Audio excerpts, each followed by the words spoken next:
Hey there, comic fans. As always, I'm Scott Harris King, and today we're here to talk about the Crimebusters and the final 1 hour of the campaign for Crimebusters number 6. So, first of all, thank you all for joining me, and thank you all for your support. I really appreciate it so much. Hard to believe it's been 5 years since the first issue of Crimebusters came out, and now here we are 5 years later celebrating the launch of issue number 6. Before we get too much into it, I just want to mention, as always, I'm having technological challenges today. So I've got a bit of a different setup. I've got a new external camera because my old camera kept messing up, and I had to fiddle with the sound settings to get that to work. And it's been a whole thing. So please let me know if you have any issues hearing me or seeing me, and I'll try and do what I can to fix it. But hopefully we've got the stuff that messed up the last live stream fixed, so we can just focus on the comics. So why don't I call up the campaign here for issue 6. Hello. Great. I'm glad to hear that. There's my wonderful wife saying that she can see me and hear me, which is perfect. So let's call up the campaign and see how we're doing. As you can see here, we got 58 minutes left in the campaign for issue number 6 of the Crimebusters. And right now we've hit our goal. We've actually gone past both the first stretch goal and the second stretch goal. So we've unlocked a bunch of cool bonus rewards.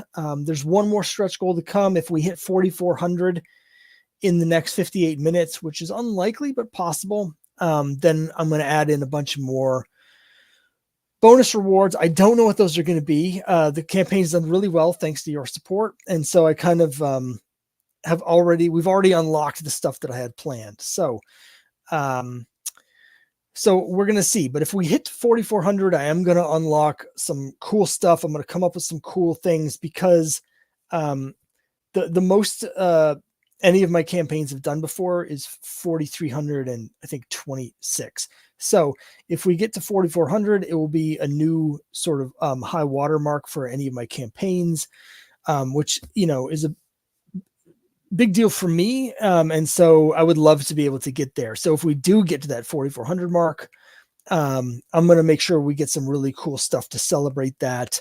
Probably do some prints. There'll definitely be some more digital awards. I always want to make sure I include all of the digital readers in the reward process. But that's where we are right now. Again, just can't thank everybody enough for the support and hitting the $4,200 mark. We've done well enough that, when we did the trade paperback collection of issues 1 to 5 last fall, I printed a whole bunch of extra copies of the regular version so that I would be able to have them for this campaign and have them for the conventions, and actually completely sold out of them.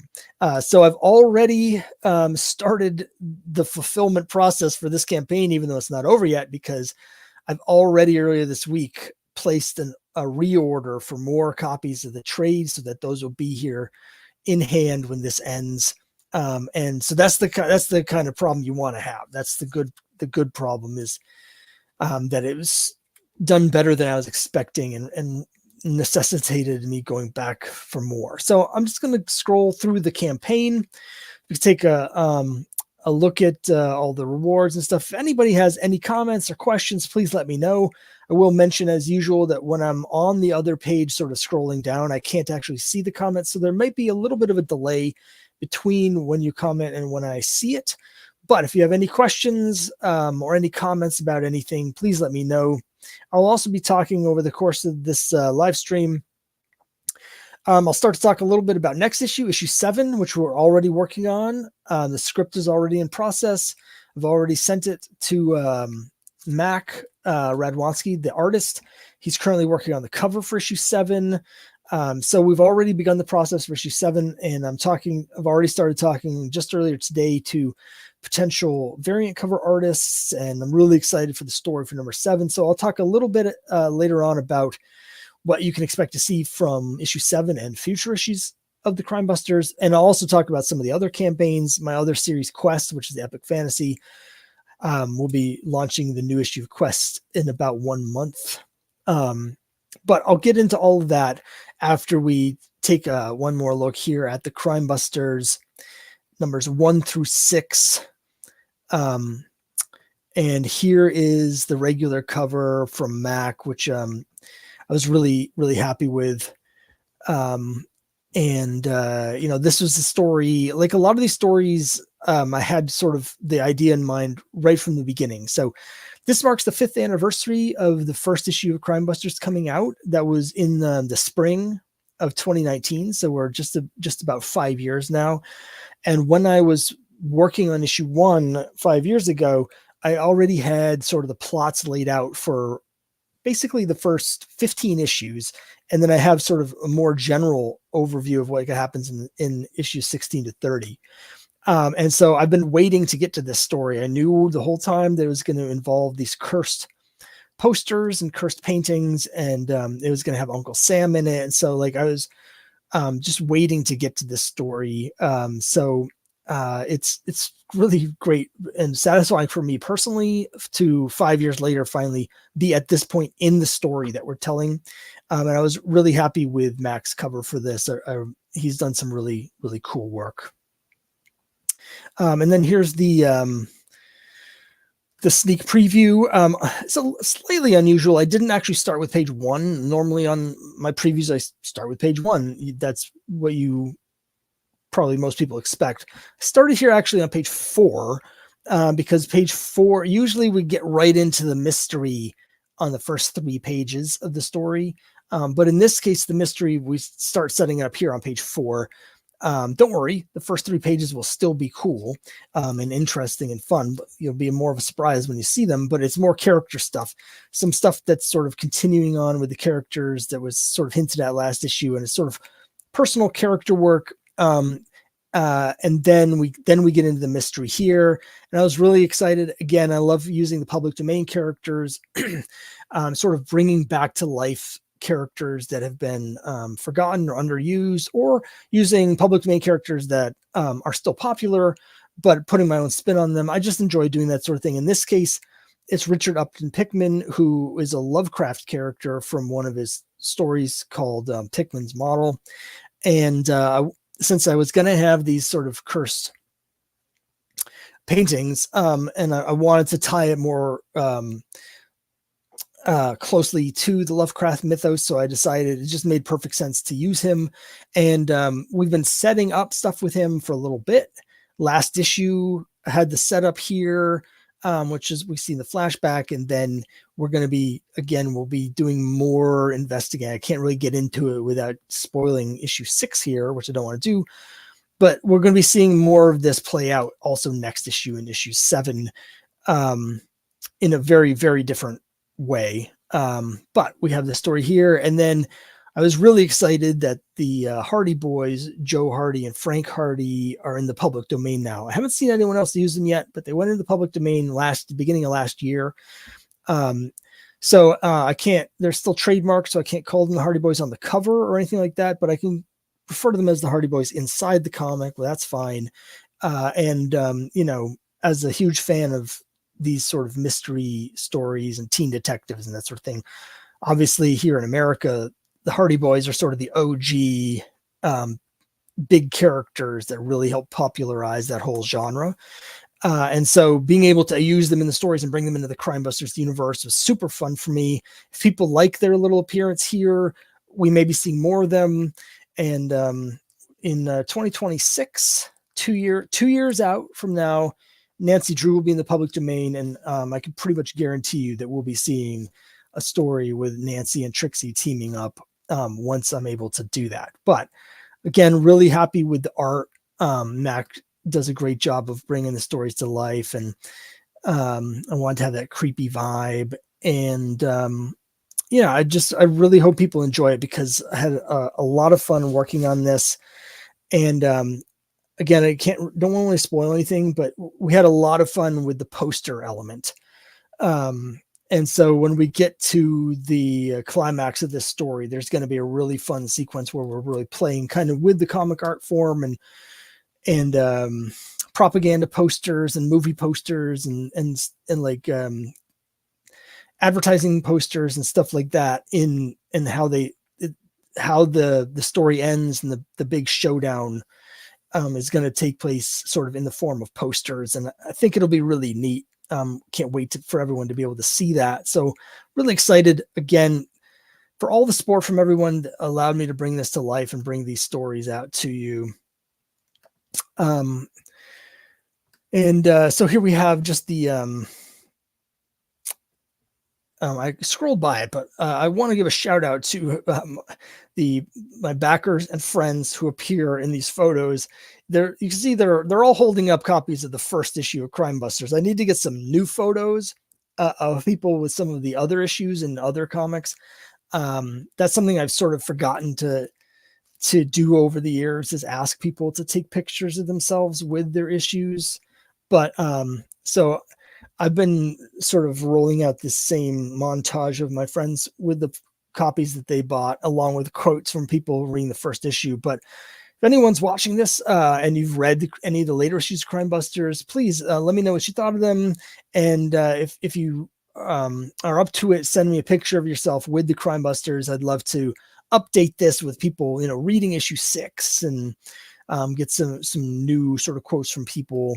I also wanted to mention, this is something not everyone's familiar with, but I put it on the page here, is that I recently got the backer favorite badge from Kickstarter, which Kickstarter has not really advertised very much. It's actually kind of hard to find that badge, which is why I put it on the main page.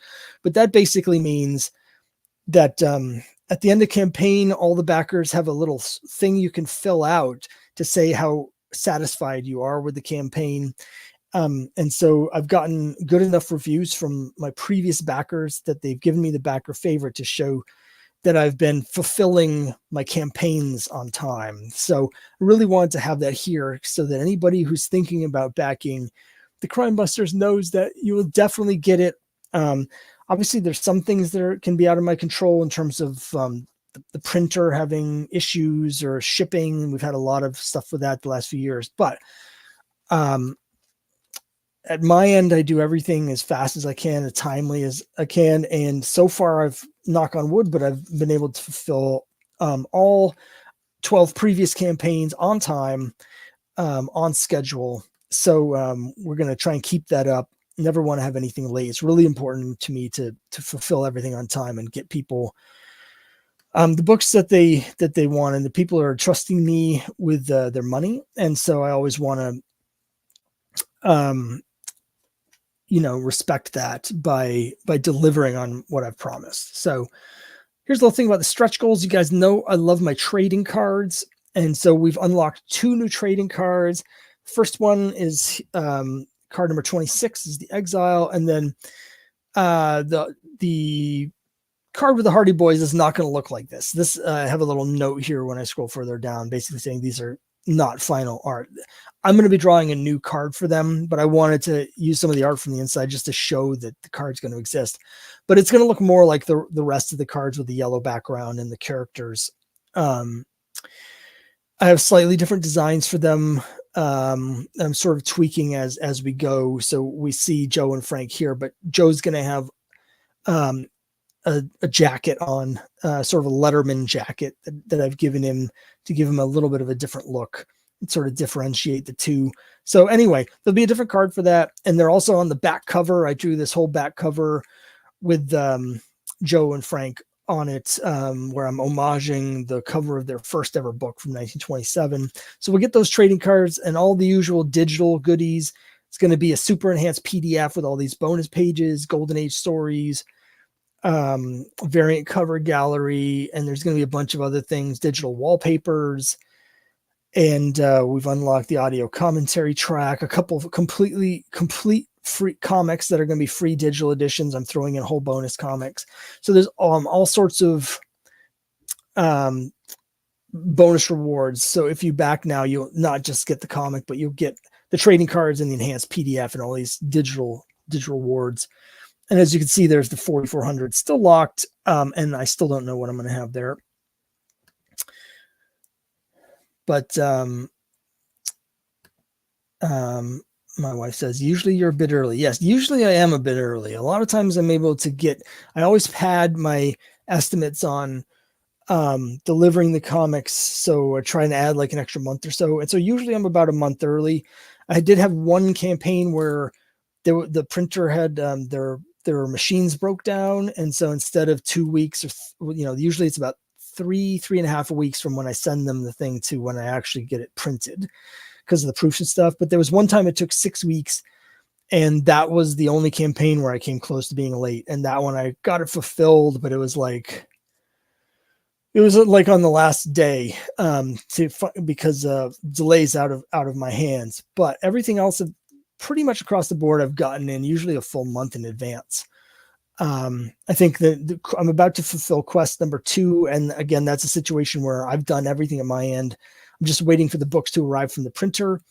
And I told everyone they'd have stuff in February. And that should still be true. I'm hoping to get those books the end of next week, but I don't know for sure.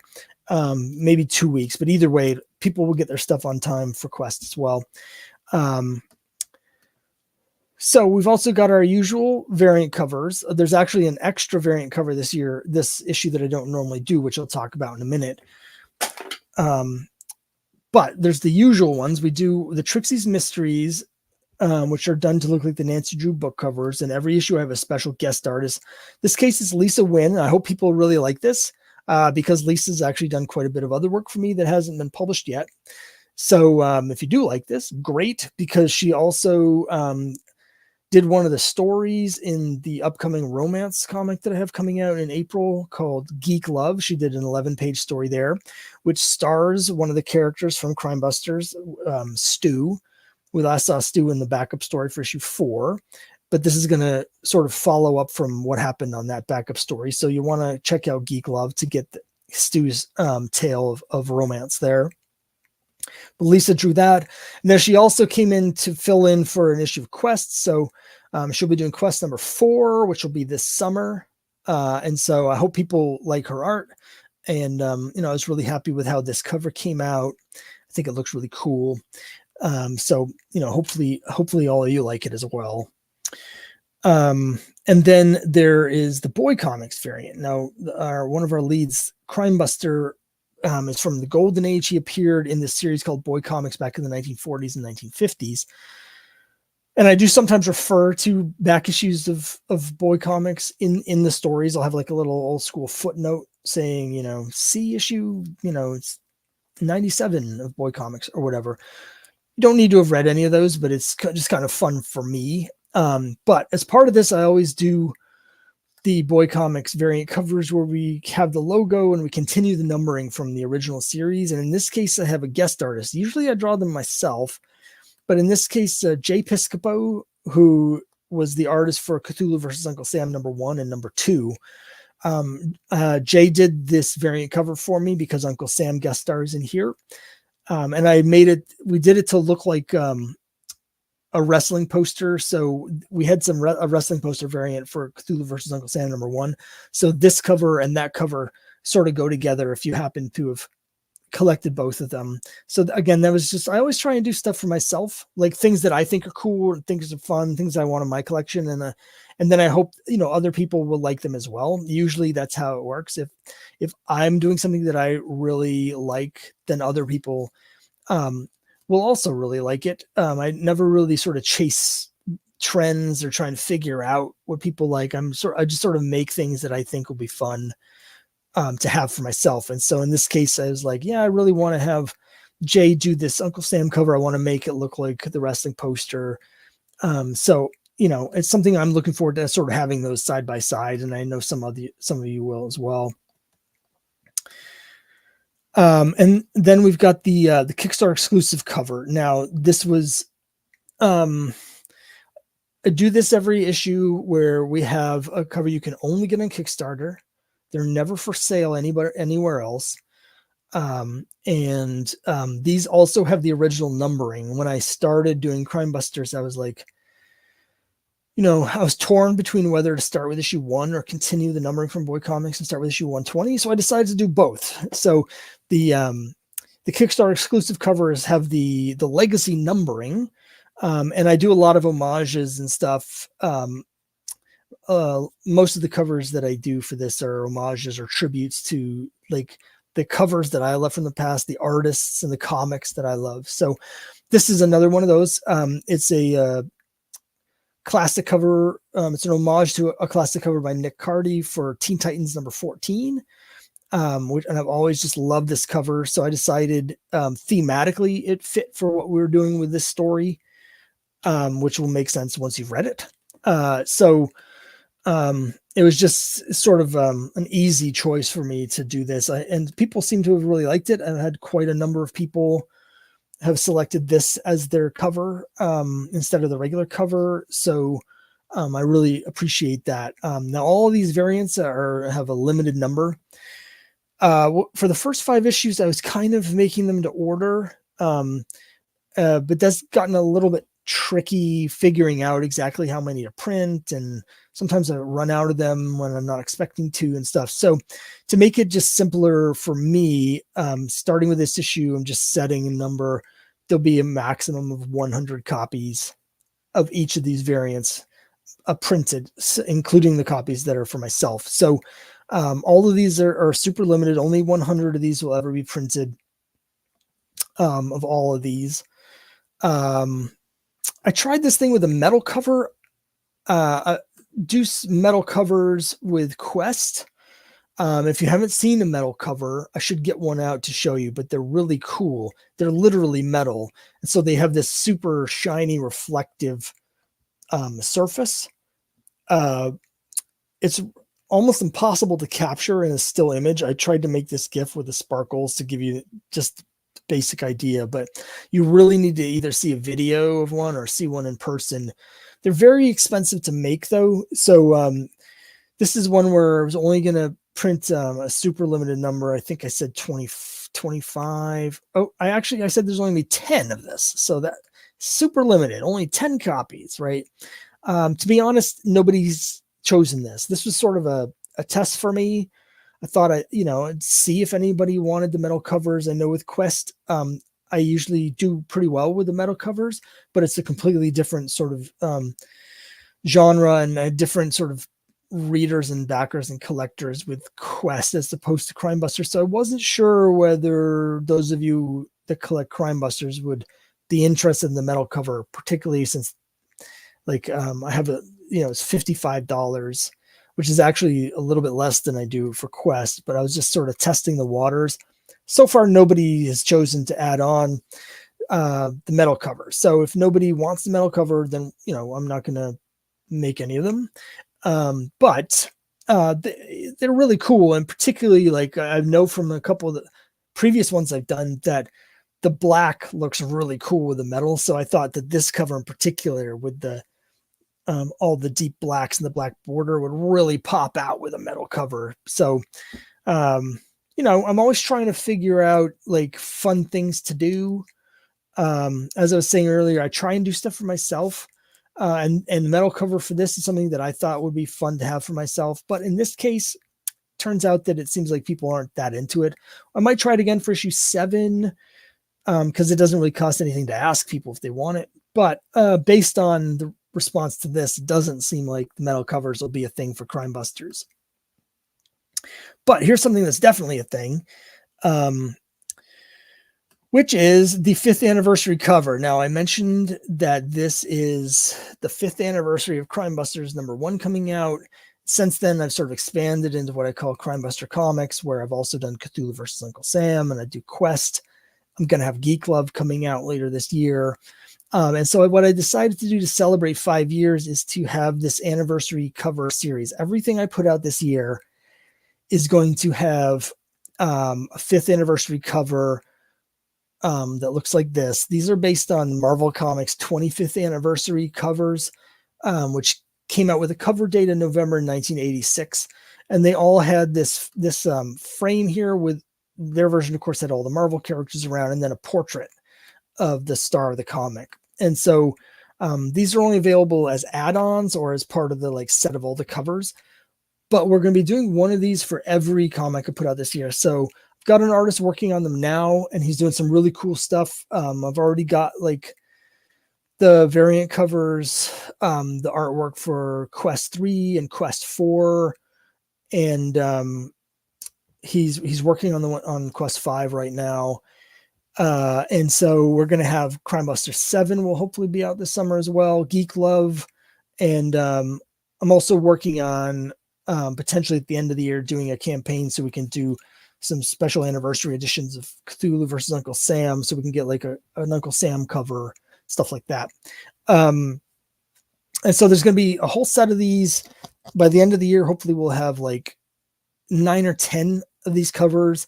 And I think once you have the portraits of all of the lead characters together, like issue 7 is going to have Trixie on it. It'll look really cool.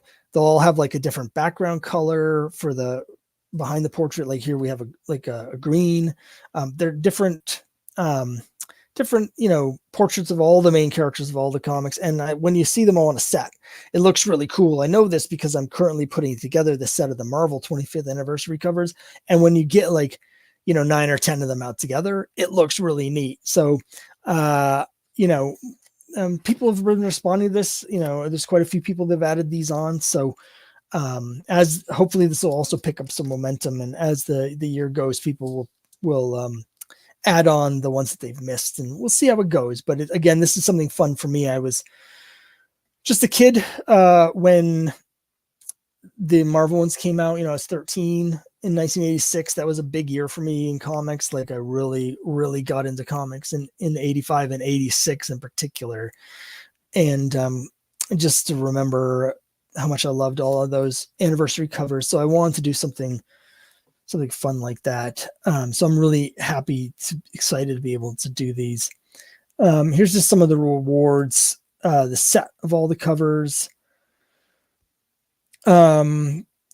the complete Crimebuster Comics bundle, which is everything that I've done so far. It's basically the trade, and Crimebusters number 6. So the trade collects Crimebusters 1 through 5. I'm basically sold out of the individual issues of almost all the Crimebusters, but we have the trade. So it comes with the trade in issue 6, Cthulhu versus Uncle Sam 1 and 2, Quest 1 and 2, and then the Crimebuster 80th anniversary special, which I'm close to being sold out of at this point. So I'm not sure that's something I may not reprint. It's possible that will be, this will be one of the last times this is available, but we'll see. I'll have to decide, because it's very expensive to print that. So I need to decide whether there's going to be enough demand to do 25 more of them, because it's going to cost me, $300. But people have been buying them, so maybe it is. I don't know. And that's something that was a comic I was particularly proud of, because the cover was a never before published cover by legendary Gold and Silver Age artist George Tuska, who's famous for doing Iron Man on Marvel for many years. And he did the cover for that. A friend of mine had commissioned it for him before he passed away, and got permission from the family to use it. So to have a cover from someone like George Tuska on one of my comics was really cool. I also did a mystery box, which is the same set of comics, except you'll get all the versions will be variants. So there'll be one of the variant covers for the trade, and then a limited variant of all the other ones, of 100 copies or less of all the other comics. And had some people have responded well to that. So that was exciting. And then the add-ons, I love doing the trading cards. If you missed it, it says here there's a set of 24 previous trading cards. There's actually 25 previous trading cards. I had in my head for a while there's 24, but there was a 25th one that we just did last fall. So you can get all 25 of those for just $10. If you've missed the previous ones, you can catch up on individually on Quest or Cthulhu vs. Uncle Sam. The membership kit for the fan club I love. So I wanted to make it feel like the fan clubs from like the 1950s, with a membership certificate and like the Junior Crimebuster badge and stuff like that. You also get all the trading cards, and you get a bunch of prints and stuff like that. So that's, again, just a lot of fun for me. Here I am holding up issue 2 when it came out. And yeah, that's that's pretty much the campaign. I mean, most of you have seen all this already, but in case you had missed any of it, I wanted to go over it one more time. We'll just refresh this real quick to see if we've gotten any more backers, and the answer is no. I mean, usually the last hour we don't get much, if anything. So it's not unusual at all to get no backers during the last hour. People seem to, when it gets right down to the wire, they're not real. They've made their decision earlier. Once in a while, I've had people back at the end. I had one campaign where someone canceled with 2 minutes left. So who knows what this is going to look like in 29 minutes, but for now we're still at 4213, 142 backers. Again, thank you all so much. It's really tremendous to see this. Last issue of Crimebusters, we did about the same money wise, but there's only 121 backers last time. So we've got 21 more people this time that are going to be able to read the story.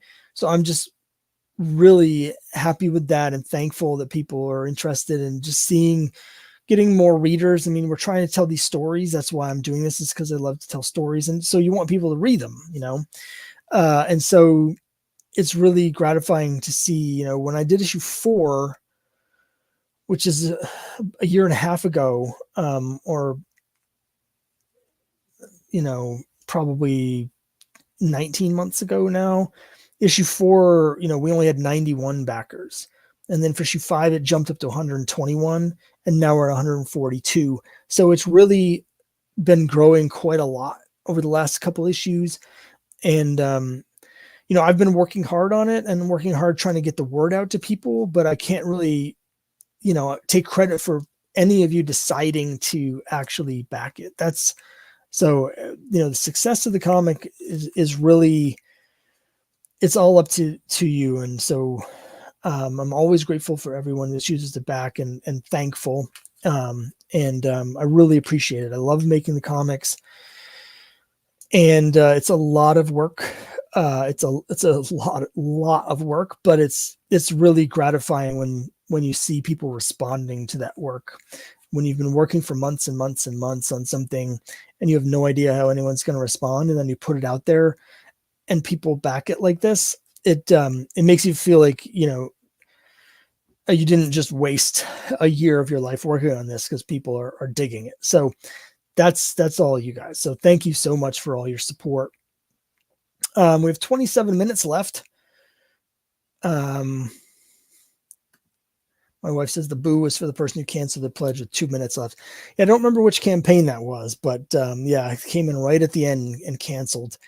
But we've also had people coming right at the end. My father-in-law for Cthulhu versus Uncle Sam #2 backed with a giant pledge right in the last 5 minutes to get us to the last stretch goal. So that was wonderful and greatly appreciated. Legacy Brand Comics says, awesome how you built up a supportive audience and with an unlikely character too. Congrats. Thank you so much. And thanks for watching. I appreciate it. I've done everything grassroots. I did a little bit of advertisement for the first issue and I didn't really enjoy it. And just a tiny bit for the second issue as well. But after Crimebusters 2, I haven't done any advertising. It's I post on social media and I do YouTube videos and stuff like that, but no paid ads. I don't use Facebook ads or Instagram ads or anything like that. So everything's been word of mouth. It's just been from me talking to people about it and then people reading it and coming back. So I've tried to do everything sort of grassroots because that's what I've been most comfortable with, and hope that the stories will speak for themselves, and that, my enthusiasm and love for these characters and stories will also speak for it. And so far, that's been what's happening. So again, I don't take anything for granted, and this isn't patting myself on the back. It's actually patting all of you on the back, because I really appreciate it. I didn't expect to have 142 backers. I was hoping to get more than 121, which is last time, because you always want growth, but I was hoping for 125, but that's just hope, it's certainly not an expectation. So really excited for this. And the money from this, to an outsider, it might seem like quite a bit of money. But this is my 13th campaign, and let's just say I haven't made any money on comics. Costs quite a bit to do all the art and stuff like that. So all of this money, the reason I'm saying this is to say that all the money that I'm getting here is going right back into the next issue. So I mentioned earlier that Mac is already working on issue 7. He's got the beginning of the script.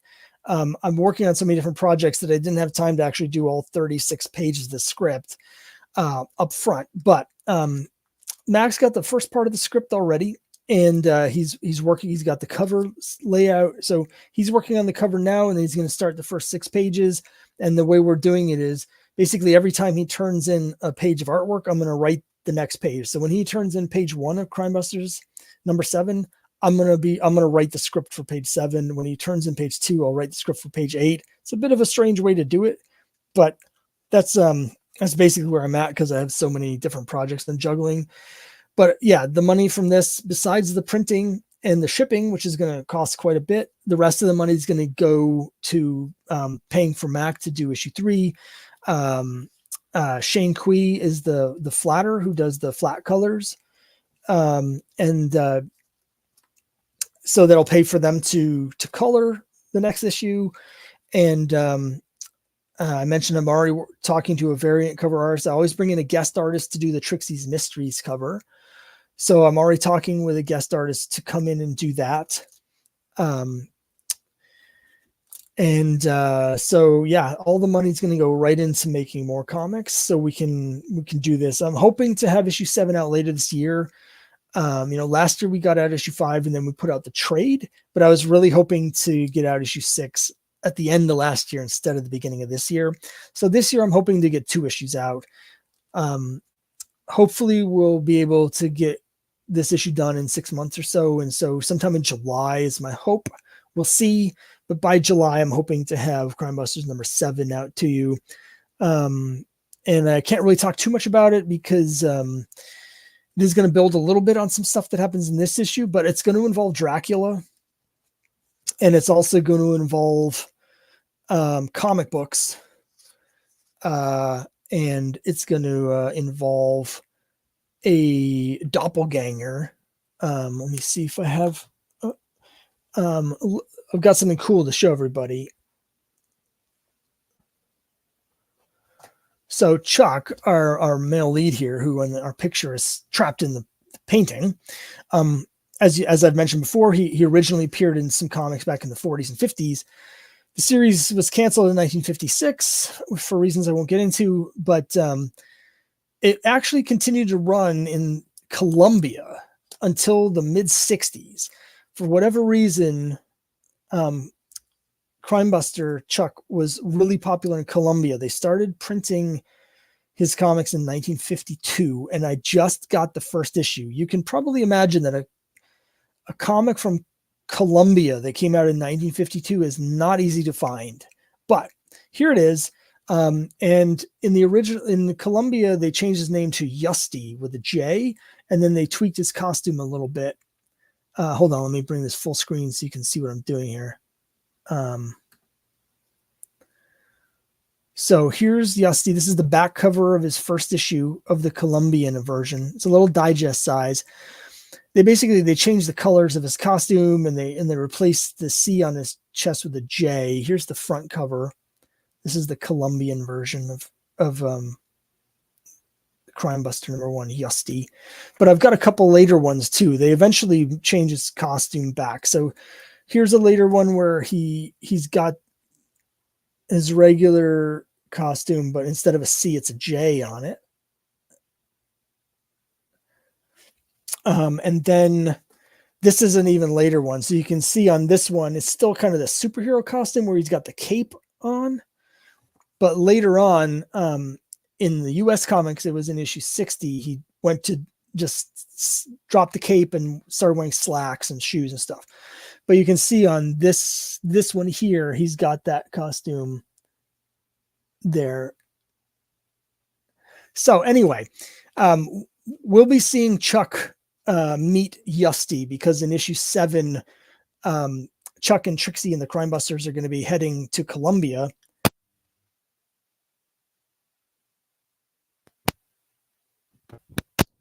Sorry, these old Colombian comics are dusty, so I just sneezed. But anyway, so we'll see issue 7. It's going to involve the paintings. It's going to involve stories and comics and libraries and Colombia and Yusty. And it's also going to involve Dracula. So you can expect to see some Dracula in issue 7. And I'll leave it to you to try and guess how all those things are connected. All right, so Legacy Brand Comics, were those authorized? I think so, but I don't know for sure. I really don't know, but I think they probably were. The art in here is in black and white. It doesn't just reprint Crimebusters. There's other strips in here too, and I don't exactly know where they're all from, but some of the art in here looks like it's maybe Lee Elias. It's just a guess, but it looks like Elias to me. And there's other stories in here that look like they're from other Lev Gleason comics. So, and the other thing is they're all in black and white on the inside. So my guess is that they were getting the original black and white art files from the publisher. I think it would be hard to get this kind of clarity on the artwork if they were trying to reproduce them from the printed color comics. So I think they probably were authorized. What's dicey is that Lev Gleason went out of business in 1956, and these were still published until 64. So I don't know where they were getting them from after Lev Gleason went out of business. Don't really know, but I think they were at least authorized to begin with. Put it that way. Whether they were still authorized after Lev Gleason didn't exist, I don't know. Maybe they at that point they said, forget it. We'll just do it ourselves. I don't know. But anyway, that's a little preview of issue 7.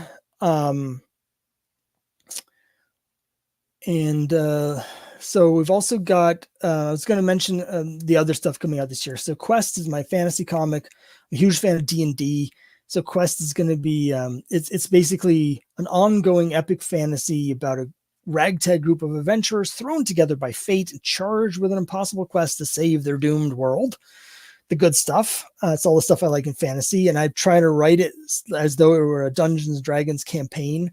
You can see the characters of the different classes, and you're going to see them level up and get, better equipment and stuff as the story goes along. And there's certain issues that are definitely going to be different types of modules and dungeon crawls and stuff. So I'm trying to get that feel. We got the first 2 issues both for funded last year. Issue 2 is at the printer now.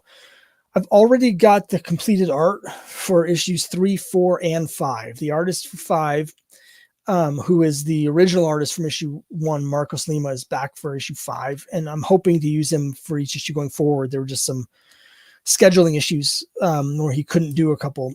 But anyway, Marcos is back for issue 5, and he's working on the last 3 pages of issue 5 right now. So we're going to definitely see Quest 3, 4, and 5 will all be out this year. And they're all going to have the different variant covers and the special editions, which are the RPG editions, where in addition to the comic, there's also 8 pages of gaming material in the background with a mini module where you can play through the story from that issue in your own home game if you play D&D. And those are a ton of fun for me. I'm still playing D&D, playing tomorrow night probably. We usually do Saturday nights. So and my dungeon master who I play with helps me with the adventure, with the game part of Quest. So we'll be doing that. And again, those are all going to have they're also going to have the anniversary covers. Geek Love is a romance comic. I'm a huge fan of romance comics. Those who have watched my YouTube channel know that that's the focus of my comic collecting for the past several years. Back issues is romance comics. And I've got a huge collection of romance comics, which I've had to downsize recently, but I've still got, however many, 600 or 700 old romance comics. So I've always wanted to do a romance comic. So I've got classic old school romance comic coming out. And that'll be out in April. And it does have stories that involve some of the characters from the other stuff. So like the main story has Stu from Crimebusters, but then there's also a story about cosplayers, and I've put in the background like a lot of Golden Age characters. Since I can't really use, people, I can't have the main character cosplay as Wonder Woman. I'm having her cosplay as War Nurse.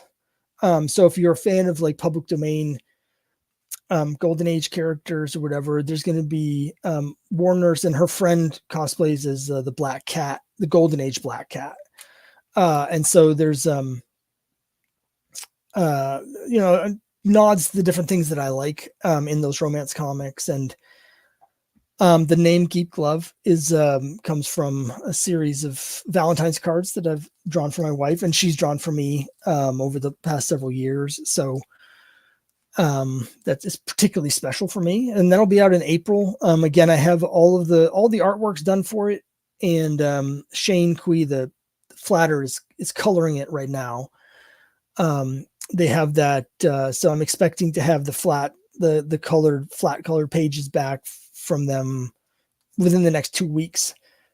So when that campaign rolls around, I still have some variant covers to do, but the main cover's done, and I should probably put the links to all of this stuff in the chat because the pre-launch pages are up for both of those. But yeah, that's what we're looking at. Now I'm hoping at the end of the year to do a 7th campaign, but we'll see how everything goes between now and then. But at the very end of the year, my hope is to do a campaign with anniversary covers where we do some reprints of like Cthulhu versus Uncle Sam 1 and 2, or we can have an Uncle Sam cover and maybe a Cthulhu cover.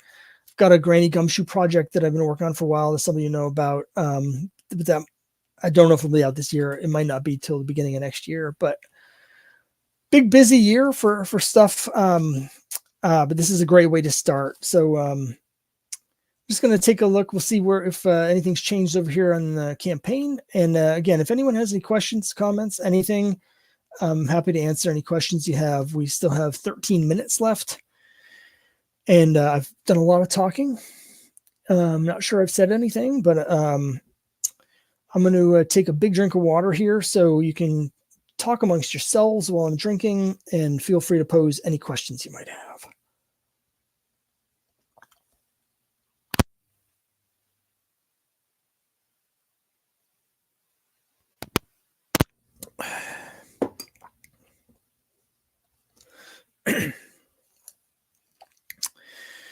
Okay, Legacy Brand Comics says, of all the possible characters in the public domain, how did you decide on Crimebuster / Chuck Chandler? Well, it's a pretty easy decision. It's because I just love the character. But that's a little more complicated, I guess. I've been collecting comics since 1984. As soon as I read my first comic in 1984, I made a checklist. I immediately became a collector. I always felt like Golden Age comics were like out of reach. They're just pricey because I had in my head that all the Golden Age comics were like, Schomburg Timelies or, Action or Batman or whatever. Like they all cost hundreds and hundreds of dollars. And eventually I realized that wasn't the case. In the late aughts, so around 2006, 2007, I had been sort of reading comics, but I wasn't really collecting back issues for several years. And but I got, partially because my collection was in storage, but when I got my collection out of storage, it sort of rekindled the collecting part of me. And so I went onto eBay and I was like, I want to get some cheap Golden Age comics and just read some Golden Age, because it was like a big gap for me. And Boy Comics is a title that's very cheap compared to other Golden Age stuff, particularly the later issues. So I bought a lot of Golden Age issues of Boy Comics, and it was 6 issues for $36 shipped. So they're only $6 each. And I got real lucky because it wasn't the later ones, which are of questionable quality.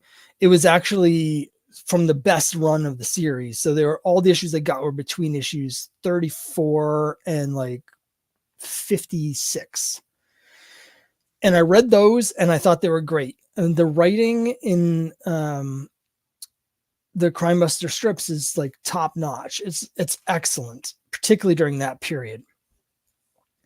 So I started getting more of them. I wanted to read more of these. I thought they were really cool. I really liked the character, but I just really liked the way they're written. So I started buying more issues of Boy Comics. I started getting more and more of them, and they were all very cheap, particularly at the time. They're actually a little more expensive now, but I was able to get most of the issues in the whole run from issue, like, let's say 35 and up. I was able to get most of them for like $10 each or less.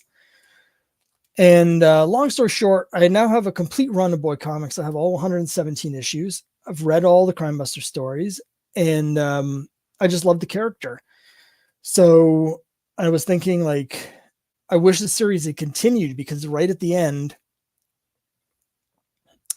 of the series, they had this drastic change to the status quo where he went off to college, and instead of crime stories, they were like boy adventure stories, like going to the Amazon or, finding a gold mine or whatever.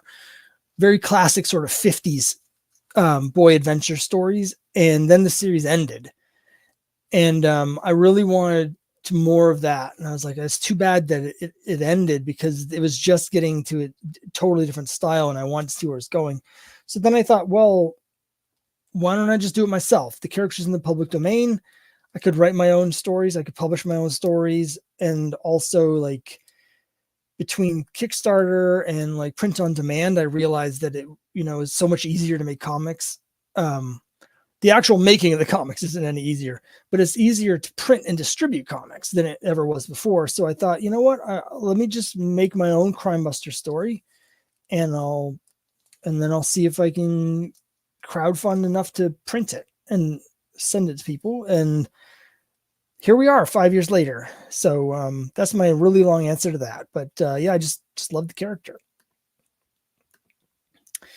Chris Davis says, I pledge for the character to be drawn. Yes. Hi, Chris. First of all, thanks very much for your support.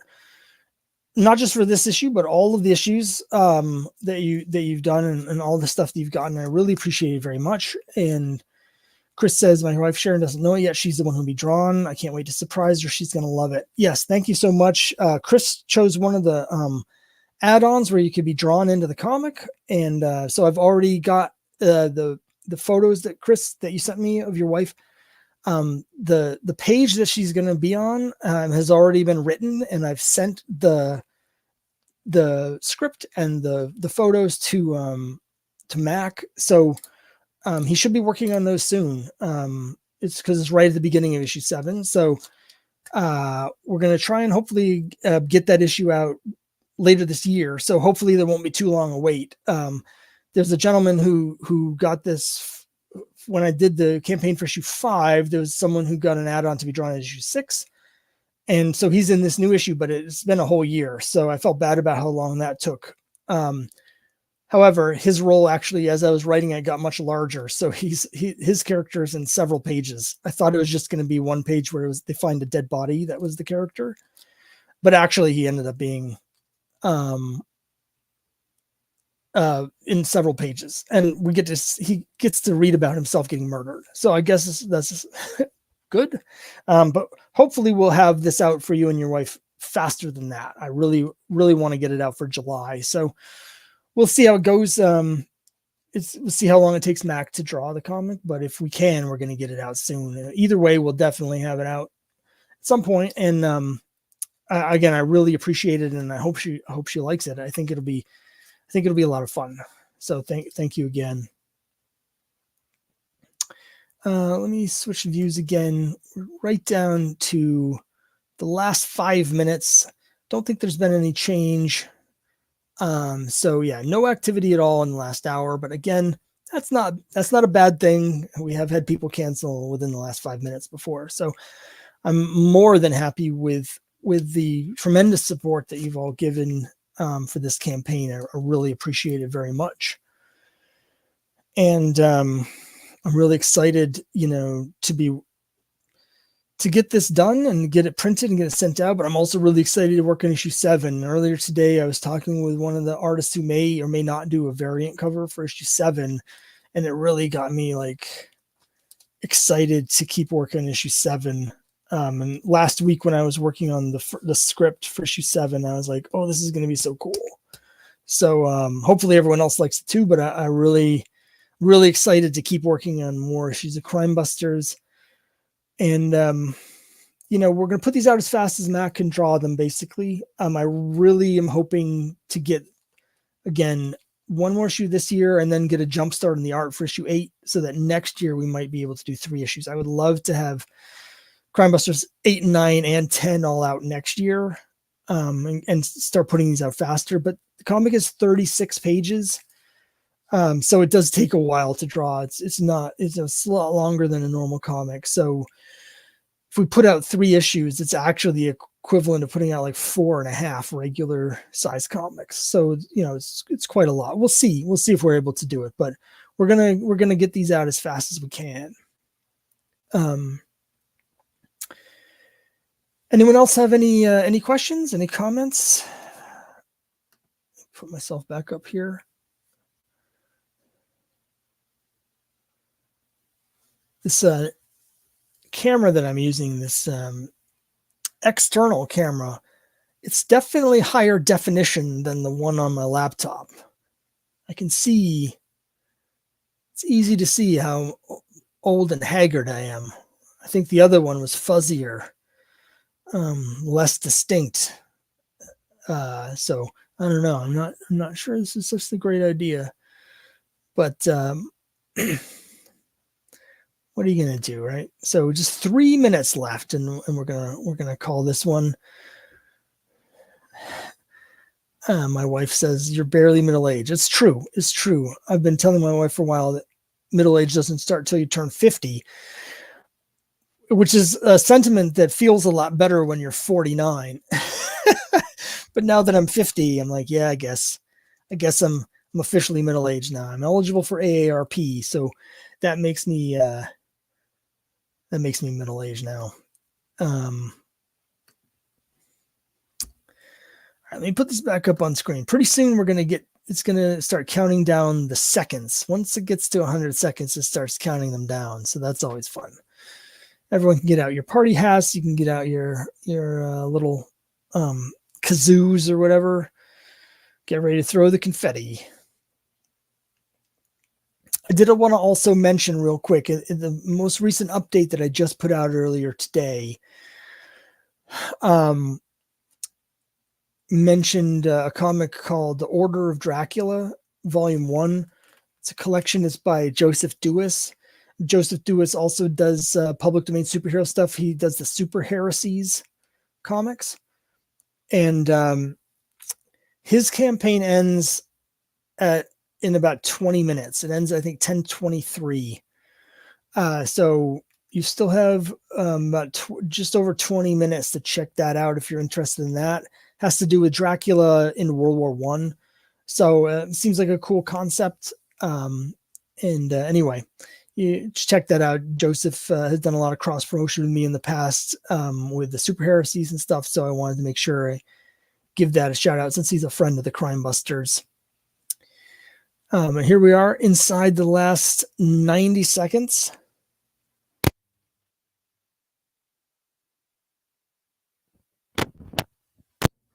So once this campaign ends, I'll be finishing the artwork. That's the first thing. I have all the colored, like the flatted pages. So all I'm doing is adding the shading and the little bit of inking to give everything, dimension. That doesn't take it nearly as long on Crimebusters as it does on something like Quest, because the art is much simpler. So it's much faster, which is great because it's, 50% longer because it's 36 pages instead of 24. But my plan is to get all the art finished there, just add all the shading, and then I just have to add the lettering and it's ready to go. So my expectation is that by the end of February, I'll have Crimebusters 6 sent off to the printer. I'm using a new printer this time. We're going to try a different printer. So because of that, I've added in an extra month buffer time because I've never used them before and I don't really know what their turnaround time is like. But we're going to try this other printer and see how that goes. But the plan is, we're going to be launching Quest 3 either at the end of February or the beginning of March, but that's going to depend on how long it takes me to get Crimebuster 6 sent to the printer. I never like to have a campaign launched when I haven't finished the previous comic, so I don't do it. Oh, there we are. We just hit the funding goal. I mean, the time is out, so it's official. It's official. The campaign's over. 4213, 142 backers. So thanks very much. And yeah, I was just wanted to finish that thought is that so the way I choose to do it is I'm not going to launch Legacy Brand. Have a good night. Thank you for watching. I really appreciate it. We got some celebration here from my wife. Thank you, sweetie. Yeah, so I never launch a campaign until the previous one has been sent to the printer. I want the comic to be 100% done, digital reward sent out, comic sent to the printer before I launch my next campaign. So it's going to be the same here. Exactly when I launch Quest 3 is going to depend on how long it takes me to get Crimebuster 6 completed and sent to the printer. My hope is to have that done by the end of February. So that's it for this. Another wrap. And another successful campaign where the success really is a testament to all of you. So thank you so much. Thank you for coming and watching the campaign, this live stream, I mean, and I really appreciate it. And I'm going to call this one an evening. So everyone, please feel free to go and enjoy yourselves. And can't wait to get the story out to you. So thank you very much.